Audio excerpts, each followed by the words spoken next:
Racist teacher thought I kidnapped my own adopted daughter due to our different skin colors, harassed us for weeks and made false reports to authorities. Security footage exposed her lies and revealed she had been questioning her about our family and telling her not to trust us. I'm Morgan, 34M, and my daughter Rachel, 7F, is adopted. I'm Asian American and my wife Sienna, 32F, is white. We adopted Rachel when she was 3 after her biological parents lost custody due to substance abuse issues. Rachel is blonde with blue eyes and looks nothing like me, but she's been my daughter for 4 years now. Rachel goes to Riverside Elementary here in Colorado. Her teacher Mrs. Taylor, 55F, has been teaching there for 23 years. She's one of those teachers who thinks she knows everything about every family and has strong opinions about how children should be raised. Rachel has mentioned before that Mrs. Taylor makes comments about how different we look and asks questions about why Rachel doesn't look like her daddy. Last month, Sienna had to go to Denver for a work conference. She's a marketing coordinator for a tech company and these conferences happen twice a year.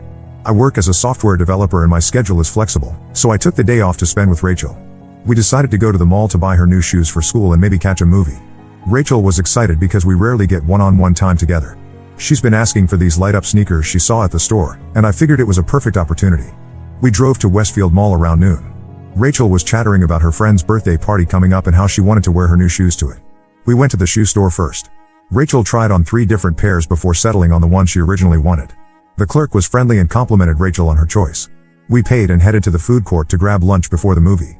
Rachel wanted pizza and I got a sandwich. We sat at a table near the fountain where Rachel could watch the water while she ate. After lunch, we walked around the mall. Rachel saw a toy store and asked if we could look inside. I said yes, and we spent about 20 minutes looking at different toys. Rachel found a small stuffed elephant she really liked, so I bought it for her. She hugged it tight and said it looked like the elephant from her favorite book. We were walking toward the movie theater when Rachel spotted the candy store. She asked if she could get some gummy bears for the movie. I agreed, and we went inside. The store was busy with several families buying candy. Rachel picked out a small bag of gummy bears and we got in line to pay. That's when I heard a voice behind me say my name. I turned around and saw Mrs. Taylor standing there with 2 other women I didn't recognize. Mrs. Taylor looked at me, then at Rachel, then back at me with a strange expression on her face. Mrs. Taylor walked up to us and asked Rachel what she was doing at the mall. Rachel smiled and said she was shopping with her daddy and showed Mrs. Taylor her new shoes and stuffed elephant. Mrs. Taylor's face got tight and she asked Rachel where her mommy was. Rachel explained that mommy was at work in Denver. Mrs. Taylor then asked me to step aside and talk to her privately. She said she needed to ask me some questions about Rachel. I told her I didn't understand what she meant, but I moved a few feet away while Rachel continued looking at the candy display. Mrs. Taylor asked me for identification and proof that Rachel was my daughter. I was confused and asked her why she needed that. She said that as Rachel's teacher, she was concerned about the situation and wanted to make sure Rachel was safe. She said it looked suspicious that I was alone with Rachel when she knew Sienna was Rachel's primary caregiver. I pulled out my wallet and showed her my driver's license and a family photo I carry. Mrs. Taylor looked at both and said the photo could be anyone and that my last name being different from Rachel's was concerning. I explained that Rachel kept her original last name when we adopted her because she wanted to honor her biological parents' memory. Mrs. Taylor said she wasn't convinced and that she had a responsibility to protect Rachel. She said she was going to call mall security to sort things out. I told her that was unnecessary and that she could call Sienna if she had concerns. Mrs. Taylor said she already tried calling Sienna but got voicemail. At this point, Rachel came over and asked what was wrong. Mrs. Taylor knelt down and asked Rachel if she felt safe with me. Rachel looked confused and said of course she did because I was her daddy. Mrs. Taylor asked Rachel if I had taken her anywhere she didn't want to go or if I had made her do anything she didn't want to do. Rachel started to look scared and moved closer to me. She asked Mrs. Taylor why she was asking these questions. Mrs. Taylor said she was just making sure Rachel was okay and that sometimes adults who aren't really someone's family might try to trick children. I picked Rachel up and told Mrs. Taylor that she was completely out of line and that I was leaving with my daughter. Mrs. Taylor stepped in front of me and said she couldn't let me leave with Rachel until security arrived. She said she was protecting Rachel from a potentially dangerous situation. The 2 women with Mrs. Taylor moved closer and one of them said she thought Mrs. Taylor was right to be concerned. She said it was obvious that Rachel and I weren't related and that the whole situation seemed suspicious. The other woman said she was calling 911 because it looked like a kidnapping in progress. Rachel started crying and asking why the ladies were being mean to her daddy. I tried to calm her down while also trying to get past Mrs. Taylor and her friends. Mrs. Taylor grabbed Rachel's arm and said she was taking her to the mall security office to wait for the police. I told Mrs. Taylor not to touch my daughter and that she had no right to take her anywhere. Mrs. Taylor said she was a mandated reporter and that she suspected child endangerment. She said she would rather be wrong and have Rachel safe than ignore warning signs. Mall security arrived at that moment. There were 2 officers, and Mrs. Taylor immediately started talking to them. She said she was Rachel's teacher and that she was concerned about Rachel's safety. She said I had no proof that Rachel was my daughter and that I was acting suspiciously. The security officers asked me for identification and asked about my relationship to Rachel. I showed them my license and explained that Rachel was my adopted daughter. I also showed them the family photo and Rachel's adoption papers that I keep in my wallet for situations like this. One of the security officers asked Rachel if she knew me. Rachel said I was her daddy and that we were buying candy for the movie. The officer asked Rachel if she felt safe with me, and Rachel said yes. The officer asked Rachel what my name was, and Rachel said Daddy Morgan. The security officer looked at Mrs. Taylor and said it appeared that Rachel was indeed my daughter and that there was no issue. Mrs. Taylor argued that adoption papers could be faked and that the whole situation was suspicious. She said she wanted to wait for the police to arrive and have them sorted out. The police arrived about 10 minutes later. There were 2 officers, and they spoke with Mrs. Taylor first. She repeated her concerns and said she was acting in Rachel's best interest. She said she had never seen me at any school functions and that Sienna was always the one who came to parent-teacher conferences. The officers then spoke with me. I explained the situation and showed them my identification and Rachel's adoption papers. I also gave them Sienna's phone number and asked them to call her. One of the officers called Sienna and put her on speakerphone. Sienna confirmed that I was her husband and Rachel's father. She said she was in Denver for work and that she had planned this day for Rachel and me to spend together. She said she was upset that Mrs. Taylor was harassing her family and that she wanted to file a complaint. The officer spoke with Rachel again. Rachel told them that I was her daddy and that we lived together with her mommy. She said we were having a fun day together and that she didn't understand why Mrs. Taylor was being mean. The officers told Mrs. Taylor that there was no evidence of any wrongdoing and that I was clearly Rachel's father. They said she had no legal authority to detain Rachel and that her actions could be considered harassment. Mrs. Taylor said she was just trying to protect Rachel and that she still had concerns. The officers suggested that Mrs. Taylor contact Child Protective Services if she had ongoing concerns about Rachel's welfare, but they said there was no basis for any immediate action. They told Mrs. Taylor and her friends to leave us alone and said they would file a report about the incident. Mrs. Taylor left with her friends, but not before saying that she would be keeping a close eye on Rachel at school. Rachel was still crying and asking why her teacher was mad at her. I bought her the gummy bears and we went to see the movie, but Rachel was quiet and distracted the whole time. We went home early and Rachel went straight to her room. She didn't want to talk about what happened and she didn't want to play with her new toy. When Sienna got home that evening, Rachel ran to her and started crying again. Sienna held her and asked what was wrong. Rachel told Sienna about what happened at the mall and how Mrs. Taylor said I might not be her real daddy. Sienna got very quiet and asked me to tell her exactly what happened. I went through the whole story, and Sienna's face got redder as I talked. Sienna said she was going to the school first thing Monday morning to speak with the principal. She said Mrs. Taylor had crossed a line and that she wanted her removed from Rachel's class. Sienna also said she was going to file a complaint with the school district and possibly pursue legal action. I told Sienna that I was worried about how this would affect Rachel at school. Rachel already felt different from her classmates because of the adoption, and I didn't want this to make things worse for her. Sienna said that Mrs. Taylor had created this situation and that we needed to protect Rachel from further harassment. Rachel has been different since the mall incident. She's been clingy and asking more questions about the adoption. She asked me if I was really her daddy and if Mrs. Taylor was right that we don't look alike. I assured her that I am her father and that families come in all different combinations. Rachel also asked if she was going to get in trouble at school because of what happened. I told her that she did nothing wrong and that Mrs. Taylor was the one who made a mistake. Rachel said she was scared to go back to school and see Mrs. Taylor.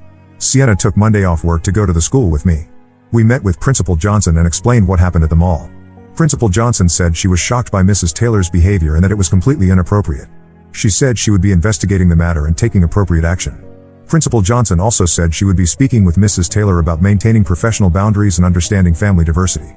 She said the school district had policies about discrimination and that Mrs. Taylor's actions potentially violated those policies. We asked if Rachel could be moved to a different class, but Principal Johnson said it was difficult to do mid-semester without a compelling reason. She said she would monitor the situation closely and that we should contact her immediately if there were any further issues. That's where things stand now. Rachel is back in school, but she's been having nightmares and doesn't want to participate in class activities. Sienna and I are considering our options, including possibly moving Rachel to a different school or pursuing legal action against Mrs. Taylor. I keep thinking about what would have happened if the situation had escalated further or if Rachel had been traumatized even more than she already was. Mrs. Taylor's actions were based on her assumptions about what a family should look like, and she was willing to put Rachel through a terrifying experience rather than admit she was wrong. Has anyone else dealt with something like this? I'm not sure what our next steps should be, but I know we need to protect Rachel from any further harassment or discrimination. Update 1: I posted about Mrs. Taylor accusing me of kidnapping Rachel at the mall. Several people asked for an update, so here it is. Things have gotten much worse than I expected. After our meeting with Principal Johnson, things seemed to calm down for about a week. Rachel was still nervous about going to school, but she wasn't having as many nightmares. Sienna and I thought maybe Mrs. Taylor had learned her lesson and would leave Rachel alone. We were wrong. Last Tuesday, Rachel came home from school and went straight to her room without saying hello. This was unusual because Rachel always runs to give us hugs when she gets home. Sienna went to check on her and found Rachel crying under her bed. Sienna coaxed Rachel out and asked what was wrong. Rachel said Mrs. Taylor had been asking her questions about our family during lunchtime. Mrs. Taylor asked Rachel if she remembered her real parents and if she missed them. Rachel said she told Mrs. Taylor that Sienna and I were her real parents now. Mrs. Taylor then asked Rachel if she knew why she looked different from me. Rachel said she didn't know what Mrs. Taylor meant. Mrs. Taylor said that sometimes when children get adopted, they don't really understand what happened to their birth parents and that it was okay if Rachel felt confused. Rachel asked Mrs. Taylor why she was asking these questions. Mrs. Taylor said she cared about Rachel and wanted to make sure she was happy. She said that if Rachel ever felt scared or uncomfortable at home, she could talk to Mrs. Taylor about it. Rachel told Mrs. Taylor that she was happy at home and that she loved her family. Mrs. Taylor said that was good, but sometimes children don't realize when adults are being inappropriate with them. She said Rachel should pay attention to how I acted around her and tell Mrs. Taylor if anything seemed wrong. Sienna and I were furious. We called Principal Johnson immediately and demanded a meeting for the next day. Principal Johnson said she was concerned about what Rachel had told us and that she would be speaking with Mrs. Taylor before our meeting. The next day, we met with Principal Johnson and Mrs. Taylor. Mrs. Taylor denied that the conversation with Rachel had happened the way Rachel described it. She said she was simply checking in with Rachel about how she was adjusting to being back in class after the mall incident. Mrs. Taylor said she was concerned that Rachel seemed withdrawn and that she was just trying to provide emotional support. She said she had every right to talk to her students about their well-being and that we were overreacting to her attempts to help Rachel. Sienna asked Mrs. Taylor to explain exactly what she meant by helping Rachel. Mrs. Taylor said that adopted children often have adjustment issues and that she was trained to recognize signs of distress in children. She said Rachel's behavior had changed since the mall incident and that she was monitoring the situation. I asked Mrs. Taylor why she thought Rachel's behavior had changed. Mrs. Taylor said that Rachel had become more clingy and attention-seeking in class.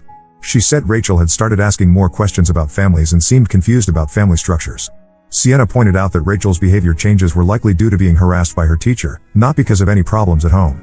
Mrs. Taylor said she understood that we were defensive, but that her professional experience told her there might be more to the situation than we were admitting. Principal Johnson asked Mrs. Taylor to clarify what she meant by that statement. Mrs. Taylor said she had concerns about the family dynamic and that she thought Rachel might benefit from talking to the school counselor about her adoption and family situation. Sienna asked Mrs. Taylor if she had any specific concerns about Rachel's safety or well-being at home.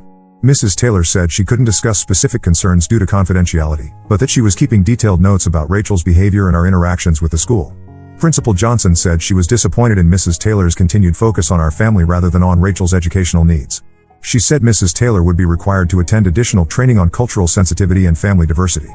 Mrs. Taylor said she didn't need training because she had been teaching for over 20 years and knew how to recognize when children were in distress. She said she was disappointed that the school administration was more concerned about avoiding controversy than protecting students. Principal Johnson ended the meeting by saying she would be monitoring Mrs. Taylor's interactions with Rachel closely and that any further inappropriate behavior would result in disciplinary action. She also said Rachel could visit the school counselor if she wanted to, but it would be Rachel's choice, not a requirement. After the meeting, Sienna and I felt like we had won a small victory, but Mrs. Taylor's attitude made it clear that she hadn't changed her mind about our family. We decided to start documenting everything that happened with Rachel at school in case we needed to take further action. 2 days later, Rachel came home and said Mrs. Taylor had asked her to stay after class to clean the blackboard. Rachel said she was the only student asked to stay, and Mrs. Taylor had used that time to ask her more questions about our family. Mrs. Taylor asked Rachel if she remembered anything about her birth parents. Rachel said she remembered some things but that she was happy with her family now. Mrs. Taylor asked Rachel if she ever wondered why her birth parents couldn't take care of her. Rachel said she knew her birth parents had problems and that's why she needed a new family. Mrs. Taylor said that was a very grown-up way to think about it and asked Rachel if anyone had ever explained to her what kinds of problems her birth parents had. Rachel said she didn't want to talk about it anymore and asked if she could go back to her seat. Mrs. Taylor said that was fine, but that Rachel should remember that she could always talk to her if she had questions or felt confused about anything. Rachel said she told Mrs. Taylor that she talked to Sienna and me about everything and that we answered all her questions. Mrs. Taylor said that was good, but sometimes children need to talk to other adults too, especially when they have questions their parents might not be able to answer. Rachel asked what kinds of questions Mrs. Taylor meant. Mrs. Taylor said questions about why families look different and why some children need new families. Rachel said she already knew the answers to those questions and that she didn't need to talk about them anymore. Mrs. Taylor said that was fine, but that she was always available if Rachel changed her mind. Rachel said she asked Mrs. Taylor if she could go back to her seat because she wanted to pack up her backpack. Mrs. Taylor said yes, but reminded Rachel that their conversation was just between them and that she didn't need to tell anyone else about it. Rachel said she felt confused about why Mrs. Taylor told her not to tell anyone about their conversation.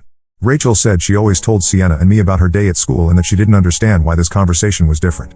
Sienna and I were extremely upset about this. The fact that Mrs. Taylor had told Rachel not to tell anyone about their conversation was a major red flag. We called Principal Johnson immediately and demanded another meeting. Principal Johnson said she was very concerned about Mrs. Taylor's behavior and that telling Rachel not to discuss their conversation was completely inappropriate. She said she would be meeting with Mrs. Taylor immediately and that there would be consequences for her actions. The next day, Principal Johnson called us and said she had spoken with Mrs. Taylor. Mrs. Taylor denied telling Rachel not to tell anyone about their conversation. She said she had simply reminded Rachel that their talks were private and that Rachel didn't need to worry about sharing every detail with other people.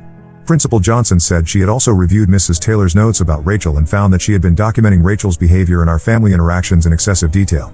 She said some of the notes contained inappropriate speculation about our family dynamics and Rachel's emotional state. Principal Johnson said she had decided to remove Mrs. Taylor from Rachel's class effective immediately.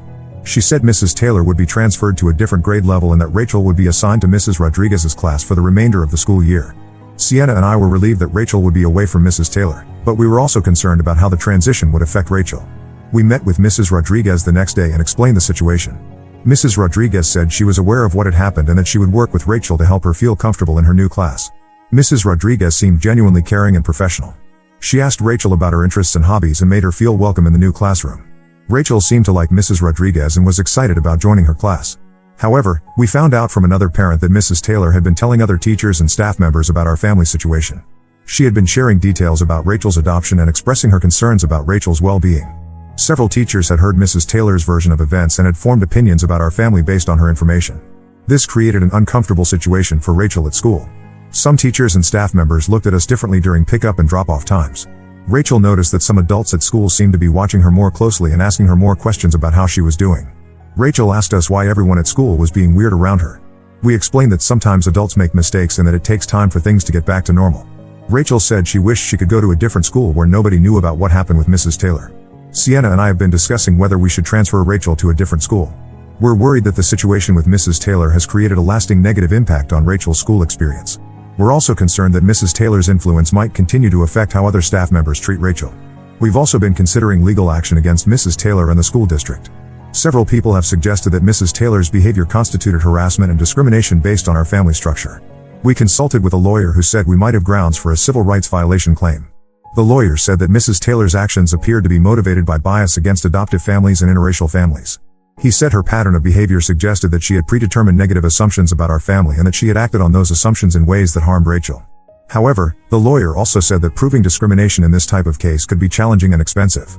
He said we would need to document the ongoing impact on Rachel and demonstrate that the school district failed to adequately address Mrs. Taylor's behavior. We're still deciding what to do next. Rachel is doing better in her new class, but she's still having some anxiety about school. She asks us regularly if Mrs. Taylor is going to try to take her away from us again. We reassure her that Mrs. Taylor has no authority to do that, but Rachel still seems worried. Sienna has been looking into other schools in our area in case we decide to transfer Rachel. We want to make sure Rachel has a fresh start without the baggage of this situation following her. We also want to make sure that any new school we choose has policies in place to prevent this type of harassment from happening again. I'll post another update once we make some decisions about Rachel's schooling and whether we're going to pursue legal action. Right now, we're just focused on making sure Rachel feels safe and supported. Update 2: This situation has become much more complicated than I expected. I need to share what's been happening because I'm not sure how to handle it anymore. After we moved Rachel to Mrs. Rodriguez's class, things seemed to be getting better. Rachel was happier at school and her nightmares had mostly stopped. Mrs. Rodriguez was wonderful and made Rachel feel welcome. We thought the worst was behind us. Then Sienna's sister Kate, 29F, called us 2 weeks ago. Kate lives in Arizona and we only talk to her a few times a year. She's always been distant from our family, especially since we adopted Rachel. Kate never seemed comfortable with the adoption and made comments about how we were taking on someone else's problems. Kate told Sienna that she had been contacted by someone claiming to be a social worker who was investigating our family. The person said they were looking into allegations of child endangerment and wanted to interview Kate about our fitness as parents. Kate said she was confused and asked the person to explain what this was about. The person told Kate that there had been reports of concerning behavior involving Rachel and that they were conducting a thorough investigation. They asked Kate about our relationship with Rachel and whether she had any concerns about Rachel's safety or well-being. Kate said she told the person that she didn't have any concerns and that Rachel seemed happy when she visited us. The person then asked Kate specific questions about my background and whether she thought I was capable of caring for Rachel properly. Kate said the questions seemed strange and that the person seemed to already have formed opinions about our family. She said the person asked leading questions about whether Rachel seemed afraid of me or whether I had ever displayed inappropriate behavior toward Rachel. Kate told the person that she had never witnessed any inappropriate behavior and that Rachel clearly loved me. The person then asked Kate if she thought Rachel would be better off in a different family situation, perhaps with relatives who looked more like her. Kate said she was uncomfortable with the direction of the conversation and asked the person for their credentials and contact information. The person said they would call Kate back with that information, but Kate never heard from them again. Kate decided to call us because she was worried that someone was trying to cause trouble for our family. She said the person's questions seemed designed to get negative information about us rather than to genuinely investigate Rachel's well-being. Sienna and I were shocked and immediately called the local Child Protective Services office to ask if there was an investigation into our family. The supervisor we spoke with said there was no active investigation and no reports filed against us. She said if someone was claiming to be a social worker investigating our family, it was likely fraudulent. The supervisor said we should file a police report if someone was impersonating a social worker. She also said we should be aware that making false reports to Child Protective Services was a crime and that we could pursue charges if we found out who was responsible. Sienna and I were pretty sure we knew who was behind this. We suspected that Mrs. Taylor was trying to cause problems for our family even after being removed from Rachel's class. We decided to call Principal Johnson to let her know what was happening. Principal Johnson said she was very concerned about the situation and that she would be investigating whether Mrs. Taylor was involved. She said the school district took allegations of harassment seriously and that there would be serious consequences if a district employee was found to be making false reports. Principal Johnson said she would be speaking with Mrs. Taylor immediately and that she would also be contacting the school district's legal department. She said we should document everything that happened and that we should contact law enforcement if we received any more fraudulent calls. 2 days later, Principal Johnson called us back. She said she had spoken with Mrs. Taylor about the situation. Mrs. Taylor denied making any calls to Kate or impersonating a social worker. She said she had no contact with our family outside of her professional duties and that she resented being accused of harassment. Principal Johnson said she had also spoken with other staff members who had been in contact with Mrs. Taylor. She said she had learned that Mrs. Taylor had been discussing our family situation with people outside of the school district, including members of her church and her book club. Principal Johnson said Mrs. Taylor had been sharing details about Rachel's adoption and expressing concerns about Rachel's placement with our family. She said Mrs. Taylor had been seeking advice from other people about whether she should take further action to protect Rachel. Principal Johnson said this was a serious violation of student confidentiality and professional ethics. She said Mrs. Taylor would be facing disciplinary action from the school district and possibly criminal charges if she was found to have made false reports to any agencies. The next day, we received a call from someone claiming to be from the state adoption agency. The person said they were reviewing Rachel's case and wanted to schedule a home visit to check on Rachel's progress. They said it was a routine follow-up that was required for all adoptive families. I told the person that our adoption had been finalized over 3 years ago and that we had never been required to have follow-up visits. The person said that new regulations required periodic check-ins for all adoptive families with children under 10 years old. I asked the person for their name and contact information so I could verify this with our adoption attorney. The person said they would call back with that information, but they never did. I called our adoption attorney and she confirmed that there were no new regulations requiring follow-up visits for finalized adoptions. Our attorney said it sounded like someone was trying to gain access to our home under false pretenses. She said we should not allow anyone into our home who could not provide proper credentials and that we should report these incidents to the police. We filed a police report about the fraudulent calls. The detective assigned to our case said this type of harassment was becoming more common and that it was often motivated by bias against adoptive families or interracial families. He said they would be investigating the calls and trying to trace their origin. The detective said we should be very careful about protecting our personal information and that we should not engage with anyone who contacted us claiming to be from official agencies without verifying their credentials first. He said we should also consider changing our phone number if the calls continued. Rachel started asking us why we were getting so many phone calls and why we seemed worried all the time. We tried to explain that some adults were being mean to our family but that we were handling it. Rachel asked if Mrs. Taylor was still trying to take her away from us. We assured Rachel that Mrs. Taylor had no power to take her away from us and that we were protecting her from people who wanted to cause trouble. Rachel said she was scared that someone might try to take her away while she was at school. Sienna and I decided that we needed to take more serious action. We contacted the lawyer who had consulted with us earlier and asked him to help us pursue legal action against Mrs. Taylor. The lawyer said the fraudulent calls and harassment added strength to our case. The lawyer said we could pursue charges of stalking, harassment, and possibly civil rights violations. He said Mrs. Taylor's pattern of behavior suggested that she was targeting our family based on our racial and family composition. He said this type of discrimination was illegal and that we could seek damages for the harm caused to Rachel. The lawyer sent a cease and desist letter to Mrs. Taylor demanding that she stop all contact with our family and stop discussing our family situation with other people. The letter also demanded that she stop making false reports to any agencies or impersonating official personnel. Mrs. Taylor responded through her own lawyer, denying all of the allegations. Her lawyer said Mrs. Taylor had been acting within her professional duties as a teacher and that she had legitimate concerns about Rachel's well-being. Her lawyer said Mrs. Taylor had not made any false reports and that she had not harassed our family. Mrs. Taylor's lawyer also said that Mrs. Taylor had a right to free speech and that she could discuss her concerns about students with other people. The lawyer said Mrs. Taylor's actions were protected by her status as a mandated reporter and that she had been acting in Rachel's best interest. Our lawyer said Mrs. Taylor's response was typical of someone trying to justify discriminatory behavior. He said her claims about acting in Rachel's best interest were contradicted by her pattern of harassment and her focus on our family's racial composition rather than Rachel's actual well-being. The school district's investigation concluded that Mrs. Taylor had violated multiple policies regarding student confidentiality and professional conduct. Principal Johnson called us to say that Mrs. Taylor would be suspended without pay for the remainder of the school year and that she would be required to complete extensive training before being allowed to return to teaching. Principal Johnson also said that Mrs. Taylor would be transferred to a different school and that she would not be allowed to have any contact with Rachel or our family. She said the school district was taking the situation very seriously and that they were committed to ensuring that Rachel felt safe at school. However, the police investigation into the fraudulent calls was not making much progress. The detective said the calls appeared to be coming from prepaid phones and that it was difficult to trace them back to a specific person. He said they were continuing to investigate, but that it might take time to identify the caller. In the meantime, we decided to transfer Rachel to a different school for the next school year. We found a school with a good reputation for diversity and inclusion, and Rachel seemed excited about the fresh start. We also decided to change our phone number to stop the harassing calls. Rachel's new school has been wonderful. The teachers and staff are welcoming and professional, and Rachel is thriving in her new environment. She's made new friends and seems to have put the situation with Mrs. Taylor behind her.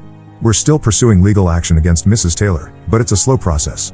Our lawyer says we have a strong case, but that it could take months or even years to resolve.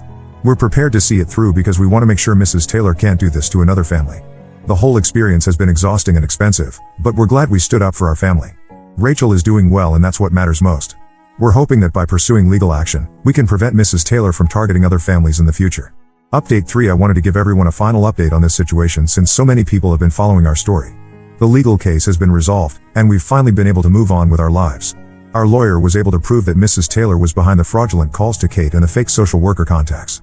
The police investigation found that Mrs. Taylor had been using her church directory to find people connected to our family, and she had been making calls from different locations to avoid detection. The evidence showed that Mrs. Taylor had been obsessed with our family situation and had been documenting everything about Rachel's behavior and our interactions with the school. She had been sharing this information with members of her church and asking them to pray for Rachel's safety from her dangerous adoptive father. Mrs. Taylor had convinced several people at her church that Rachel was in danger and that the school district was failing to protect her. She had enlisted some of these people to help her gather information about our family and to make calls to Kate and other relatives. The police found text messages and emails between Mrs. Taylor and her church friends discussing strategies to get Rachel removed from our home. They had been planning to make reports to Child Protective Services and to contact Rachel's birth relatives to see if they would be willing to take custody of her. Mrs. Taylor had also been researching ways to challenge adoptions and had been consulting with a lawyer about whether Rachel's adoption could be reversed. She had been documenting everything she perceived as evidence of our unfitness as parents, including the fact that Rachel and I looked different and that I worked from home. The school district fired Mrs. Taylor immediately after the police investigation revealed the extent of her harassment. They also implemented new policies requiring background checks for all employees and additional training on family diversity and cultural sensitivity. Our lawyer negotiated a settlement with Mrs. Taylor that included financial compensation for our legal fees and emotional distress, as well as a restraining order preventing her from having any contact with our family. Mrs. Taylor also had to write a letter of apology to Rachel and attend counseling about bias and discrimination. The settlement amount was not huge, but it was enough to cover our legal expenses and to set up a college fund for Rachel. More importantly, it sent a clear message that Mrs. Taylor's behavior was unacceptable and that there were consequences for targeting families based on prejudice. Mrs. Taylor lost her teaching license and will not be able to work with children again. She also faced criminal charges for harassment and making false reports, which resulted in probation and community service. Our lawyer said this was a significant victory because it would be on her record permanently. Rachel has been doing wonderfully at her new school. She's in 3rd grade now and has made several close friends. Her new teacher, Mr. Williams, is fantastic and has been very supportive of Rachel's adjustment. Rachel rarely mentions Mrs. Taylor anymore and seems to have moved past the trauma of that experience. Sienna and I have also been healing from this experience. We went through a period where we were constantly worried about Rachel's safety and whether someone else might try to challenge our family. We had to work through our own feelings of violation and anger about what Mrs. Taylor had done to us. We decided not to pursue the civil rights case because the criminal case and settlement had achieved our main goals. We wanted to focus on moving forward rather than continuing to fight legal battles. Our lawyer said we had already set an important precedent that would help other families who might face similar situations. The whole experience taught us a lot about the importance of documenting everything and standing up for ourselves when we face discrimination. We learned that sometimes people in positions of authority will abuse their power based on their personal prejudices, and that we can't rely on institutions to always protect us. We also learned the importance of having a strong support network. Our adoption attorney was invaluable in helping us navigate the legal system, and Rachel's new school community has been incredibly welcoming. We've connected with other adoptive families who have faced similar challenges, and we've found strength in sharing our experiences. Rachel is now 9 years old and continues to thrive. She's involved in soccer and drama club at school, and she's developed a passion for reading and art. She occasionally asks questions about the situation with Mrs. Taylor, but mostly she seems to understand that some adults make bad choices and that we protected her from someone who was trying to hurt our family. We've never regretted our decision to fight back against Mrs. Taylor's harassment. It was expensive and emotionally draining, but it was the right thing to do for Rachel and for other families who might face similar situations in the future. We wanted to send a clear message that this type of behavior is unacceptable and that there are consequences. The restraining order against Mrs. Taylor is still in effect, and we haven't had any contact with her since the settlement was finalized. We heard through the school district that she moved to a different state, which was a relief. We hope she got the help she needed to address her prejudices, but that's not our responsibility anymore. We've also become advocates for adoptive families in our community. We volunteer with the adoption agency that helped us adopt Rachel, and we share our story with other families to help them prepare for potential challenges. We want other parents to know that discrimination against adoptive families is real, but that there are legal protections available. Looking back, I'm proud of how we handled this situation. We protected Rachel while also standing up for our rights as a family. We didn't let Mrs. Taylor's prejudices go unchallenged, and we made sure there were consequences for her actions. Most importantly, we showed Rachel that we would fight for her and that our family is strong enough to overcome challenges. Rachel recently asked us if we would adopt another child in the future. Sienna and I haven't made any decisions about that, but it was encouraging to hear that Rachel sees adoption as a positive thing despite everything she went through with Mrs. Taylor. She said she would like to have a brother or sister who needed a family like she did. This whole experience has made our family stronger and more aware of the challenges that come with being a multiracial adoptive family. We're better prepared to handle discrimination if we face it again, and we're more confident in advocating for Rachel's rights and our family's dignity. To anyone dealing with similar situations, my advice is to document everything, seek legal help early, and don't be afraid to stand up for your family. Discrimination is illegal, and there are people who will help you fight it. Don't let prejudiced individuals make you question your worth as a family or your ability to provide a loving home for your children. Rachel is happy, healthy, and loved, and that's what matters most. Mrs. Taylor's attempt to destroy our family ultimately failed, and Rachel is stronger because she saw us fight for her. We've moved on from this chapter of our lives, but we'll never forget the lessons we learned about standing up to discrimination and protecting the people we love. Now let's move to the next story. Story 2. I hid my daughter's threats from my son before his wedding. Now my wife won't speak to me and my daughter vandalized the venue. 6 years of family drama explodes. I'm a 58-year-old father of 2 children. My son Jake, 32, and daughter Eleanor, 28. They used to be close growing up, but had a major falling out about 6 years ago. My wife Sarah and I never found out exactly what happened, but it was bad enough that they completely stopped speaking to each other. Jake and Eleanor were always different, even as kids. Jake was outgoing and athletic, captain of the soccer team in high school. Eleanor was more introverted and artistic, spending hours in her room painting or writing poetry. Despite their differences, they got along well for most of their childhood. They'd defend each other against bullies and spend summer evenings catching fireflies together in our backyard. Things started to change when Jake left for college. Eleanor was 14 at the time and took it hard. She became more withdrawn and moody. We chalked it up to typical teenage angst, but looking back, I wonder if we should have done more to help her through that transition. In college, Jake thrived. He made the dean's list every semester and was president of the business club. Eleanor struggled more when she started college a few years later. She changed majors 3 times and had trouble making friends. We later found out she was dealing with undiagnosed anxiety and depression. Despite their diverging paths, Jake and Eleanor still seemed close when they were both home for holidays. They'd stay up late talking and laughing about inside jokes from their childhood. That's why it was such a shock when they suddenly stopped speaking to each other 6 years ago. It happened over Thanksgiving break. Jake and Eleanor had gone out to a bar with some of their old high school friends. They came home separately, hours apart. Jake looked upset but wouldn't talk about it. Eleanor locked herself in her room and cried for hours. The next morning, they both left early without saying goodbye to anyone. For weeks after, Sarah and I tried to find out what happened. We called, texted, and even showed up at their apartments unannounced. But they both refused to talk about it. Eventually, we gave up and just accepted that they weren't on speaking terms anymore. At family events, they'd completely ignore each other. It was awkward, but we learned to live with it. Sarah and I would run interference, making sure they were never seated at the same table or left alone in a room together. It broke our hearts to see our once close children so estranged, but we felt powerless to fix it. About 3 years ago, Jake met his now wife Emma. They were introduced by mutual friends at a charity gala. Jake called us the next day, excited in a way we hadn't heard in years. He said Emma was brilliant and beautiful, a pediatric surgeon with a passion for volunteering. They hit it off immediately and got engaged last year. Sarah and I really like Emma. She's smart, kind, and seems perfect for Jake. We were thrilled when they announced their engagement. Emma made an effort to get to know us, coming over for Sunday dinners and remembering little details about our lives.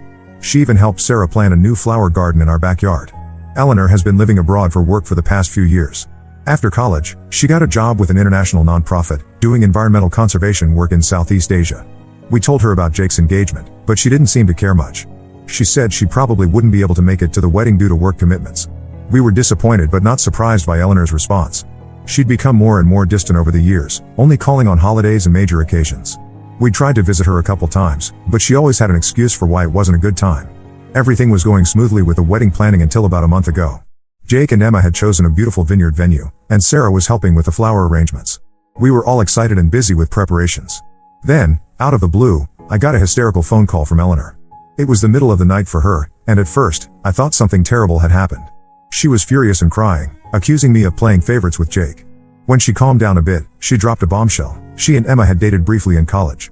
Apparently, Emma and Eleanor had an intense relationship during Emma's freshman year. Eleanor was a junior at the time. Emma had broken things off suddenly, leaving Eleanor heartbroken. Now, Eleanor was convinced that Emma was only marrying Jake to get back at her. I was shocked and didn't know what to think. This revelation put everything in a new light: Jake and Eleanor's falling out, Emma's occasional discomfort when we brought up Eleanor, Eleanor's reluctance to come home.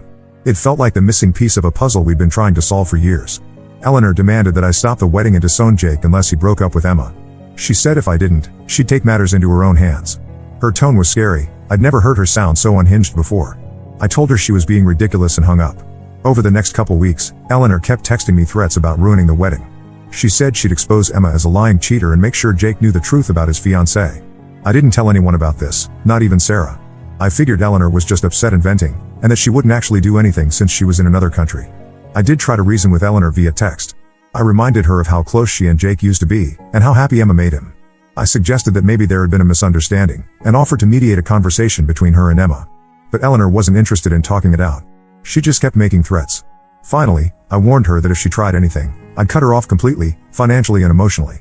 This seemed to quiet her down for a few days, and I breathed a sigh of relief. I convinced myself that the crisis had been averted. The day before the wedding, Sarah and I arrived at the venue early to help set up. The vineyard looked beautiful, with fairy lights strung between the trees and flowers everywhere. But when we walked into the reception hall, my heart stopped. Someone had spray-painted "Homewrecker" in huge red letters on the wall behind where Jake and Emma were supposed to say their vows. I knew immediately it was Eleanor's doing. In a panic, I quickly arranged to have the graffiti covered up before anyone else saw it. I told the venue staff it was a prank by some local kids and paid them extra to keep quiet about it. I didn't tell Sarah or anyone else what had happened. The ceremony went off without a hitch and no one was the wiser. Jake and Emma looked so happy as they said their vows. Sarah cried tears of joy. I felt guilty keeping this secret, but I told myself it was for the best. Why ruin their special day? It wasn't until after the reception that Jake and Emma asked about the strange backdrop we'd used for the ceremony. They'd noticed it looked hastily put together and didn't match the rest of the decor. I knew I couldn't keep lying, so I finally came clean and told them everything: Eleanor's phone call, the threats, and the graffiti. Jake and Emma were upset but thanked me for protecting them from the drama on their wedding day. Jake said he'd had no idea about Eleanor and Emma's past relationship. Emma was quiet, looking guilty and scared. Sarah, on the other hand, was furious with me. She said I should have told everyone as soon as Eleanor started making threats. She accused me of having a savior complex and always trying to fix things myself instead of being upfront. She brought up other instances from our past where I'd tried to handle problems on my own without involving her. We got into a big fight about it. Sarah thinks I put Jake and Emma in danger by not warning them. She said Eleanor could have done something much worse than graffiti, and we would have been unprepared. I maintain that I was just trying to protect them and ensure their wedding wasn't ruined. It's been days and Sarah is still angry with me. She's sleeping in the guest room and barely speaking to me. Jake and Emma left for their honeymoon, and I'm worried about what they'll come home to. I feel like I've ruined everything by trying to keep the peace. I truly thought I was doing the right thing, but now I'm second-guessing myself. Did I handle this all wrong? Should I have been more upfront from the beginning? I'm lost and don't know how to fix this mess I've created. So Reddit, Ida for not telling my son about his sister's threats before the wedding? Update 1: It's been about 2 weeks since my original post, and a lot has happened. First, I want to thank everyone for their feedback. Reading through the comments made me realize I needed to have an honest conversation with Sarah about everything. When I finally worked up the courage to talk to Sarah, she revealed that her anger wasn't just about this specific incident. Apparently, I have a long-standing pattern of trying to fix things on my own without communicating. She brought up several examples from over the years that I hadn't even realized were issues. One instance she mentioned was from when Jake was in high school. He was struggling with calculus and his grades were slipping. Instead of discussing it with Sarah or Jake's teachers, I spent weeks secretly tutoring him after school. I thought I was helping, but Sarah felt left out of an important parenting decision. Another example was when Eleanor was having trouble making friends in middle school. I arranged playdates and sleepovers without telling Eleanor, thinking I was solving the problem. But it just made Eleanor feel even more socially awkward and pressured. The most significant example was when Jake and Eleanor first had their falling out 6 years ago. I tried to trick them into reconciling by inviting them both to dinner without telling them the other would be there. It backfired horribly. Eleanor left in tears and Jake didn't speak to me for weeks. Sarah was furious with me then too, but I didn't see it as part of a larger problem. Hearing all this made me realize that Sarah was right. I do have a tendency to try to handle everything myself. I've always seen it as my job to protect my family and solve problems, but I now understand how my actions have often made things worse. I apologized to Sarah and promised to work on being more communicative going forward. After clearing the air with Sarah, we decided to reach out to Jake and Emma. They had just returned from their honeymoon, and we invited them over for dinner to discuss everything that happened. When they arrived, I started by apologizing for not telling them about Eleanor's threats sooner. Jake was understanding but admitted he wished he'd known what was going on. Emma was quieter and seemed more shaken by the whole thing. We asked them to tell us the full story of what happened between Emma and Eleanor in college. Emma explained that she and Eleanor had met at a LGBTQ+ student group meeting during Emma's freshman year. Eleanor was a junior and took Emma under her wing, helping her navigate coming out in college life. Their friendship turned romantic after a few months. Emma said it was intense and all-consuming, her first real relationship. But as the school year went on, Emma started to feel overwhelmed. She was struggling with her classes and feeling unsure about her major. Eleanor wanted to spend all their time together, and Emma felt guilty for wanting space. Eventually, Emma ended things abruptly, telling Eleanor she needed to focus on school. She now realizes how hurtful that must have been for Eleanor, but at the time, she was just trying to stay afloat. Emma lost touch with Eleanor after that. She changed her major from pre-med to business, which is how she eventually met Jake years later at a networking event. She had no idea Eleanor was Jake's sister until they'd already been dating for months. Jake said he knew Emma had dated women before him, but she never mentioned names. He had no clue about the connection to Eleanor. When he finally figured it out, he advised Emma not to reach out to Eleanor, given how volatile their relationship had become. Learning all this made Sarah and I realize how little we really knew about our children's lives. We felt like failures as parents for being so out of touch. How had we missed so much? Jake and Emma told us they're planning to file for a restraining order against Eleanor. Apparently, she's been sending harassing emails and messages on social media, not just to them but to their friends and coworkers as well. They're worried about what she might do next. Sarah and I are heartbroken that it's come to this, but we understand their decision. We told them we'll support whatever they need to do to feel safe. Part of me still wants to try to reason with Eleanor, to find a way to bring our family back together. But I'm learning to accept that I can't control or fix everything. As for Eleanor, we've decided we need to cut contact with her for now. Her behavior has become too erratic and destructive. We're looking into options for getting her professional help, but we can't force her to accept it. It's painful to feel so helpless when it comes to our own daughter. This whole situation has been eye-opening and painful. Sarah and I are in counseling to work on our communication issues. We're also trying to rebuild trust with Jake and Emma. It's a slow process, but I'm committed to doing better for my family. I know now that I should have handled things very differently from the start. I'm working on breaking my habit of trying to fix everything myself. It's not easy to change patterns that have been in place for decades, but I'm trying. I just hope it's not too late to repair the damage I've done. Update 2: It's been about a month since my last update. Things have calmed down somewhat, but we're still dealing with the fallout from everything that's happened. Jake and Emma did end up filing for a restraining order against Eleanor. The hearing was last week, and it was granted. Eleanor didn't show up to contest it, which honestly was probably for the best. The judge reviewed the evidence of her harassment, the threatening messages, the wedding vandalism, and some disturbing posts she'd made online about Emma, and quickly ruled in Jake and Emma's favor. We haven't heard directly from Eleanor since before the wedding. However, we found out through mutual acquaintances that she's been telling people a very warped version of events. She's claiming that Emma stole Jake from her and that we've all conspired against her. Some distant relatives have been calling us, confused and concerned about what's really going on. It's painful to hear how delusional Eleanor has become. Sarah and I have been struggling with guilt, wondering where we went wrong as parents. We've started seeing a family therapist to work through some of these feelings. The therapist has been helping us understand that while we may have made mistakes, Eleanor's actions are her own responsibility. One thing that's come up in therapy is how differently we treated Jake and Eleanor growing up. We always thought we were being fair, but looking back, we can see how we may have favored Jake unintentionally. He was easier to parent, outgoing, athletic, academically successful. Eleanor required more attention and patience, which we didn't always give her. We've also been discussing our family history of mental health issues. My mother struggled with what we now know was likely bipolar disorder, though it was never formally diagnosed. Sarah's brother has battled addiction for years. We're starting to see how these patterns may have influenced our parenting and our children's development. Jake and Emma seem to be doing well, all things considered. They just got back from their honeymoon and are settling into married life. They've been very understanding about the whole situation with Eleanor, which we're grateful for. Emma especially has shown a lot of compassion, given how Eleanor has targeted her. Last weekend, Jake and Emma came over for dinner. It was the first time we'd all been together since the wedding drama unfolded. There was some initial awkwardness, but as the evening went on, we found ourselves laughing and talking like we used to. It gave me hope that maybe, in time, we can heal as a family. Sarah and I are still working on our communication issues. It's been challenging at times, but I think we're making progress. We've had some difficult but necessary conversations about our parenting over the years. Sarah has been patient with me as I try to break my habit of trying to handle everything on my own. I'm learning to listen more and act less impulsively. One positive outcome is that this situation has brought Jake and us closer. He's been more open with us lately than he has in years. Last week, he called just to chat, something he hasn't done since college. We're trying to rebuild the trust and closeness we used to have. As for Eleanor, we're at a loss. We've tried reaching out through intermediaries to offer help, but she's rejected all contact. Her old roommate told us that Eleanor lost her job recently and has been acting erratically. We're worried about her, but we don't know how to help someone who doesn't want to be helped. We did send Eleanor a letter, telling her that we love her and that we're here if she ever wants to talk. We also urged her to seek professional help. We haven't heard back, but we hope that someday she'll be ready to reconnect. For now, we're focused on healing as a family and moving forward. It's not easy, and there are still tough days. But we're committed to learning from this experience and being better going forward.